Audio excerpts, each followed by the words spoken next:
पाणी ओसरल्यानंतर आता बचाव कार्य सुरू झालंय, लोकांना मदत करणं सुरू झालंय आणि पुणे महापालिकेकडून या लोकांना दूध, बिस्किट आणि इतर वस्तू पुरवल्या जात आहेत। या वरच्या मजल्यावरती असलेले लोक रात्रीपासून वरती अडकून पडलेत।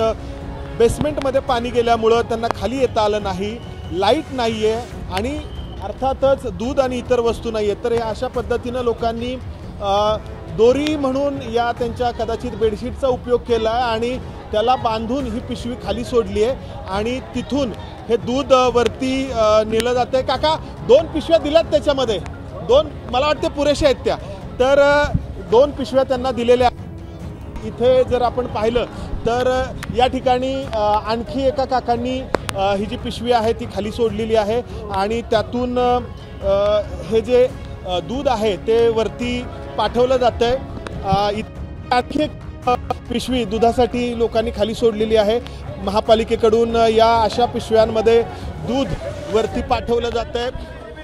इथे वरती त्या काकूंना 2 पिशव्या पाहिजे, 2 मागतायत त्या, त्यांना 2 पिशव्या द्या।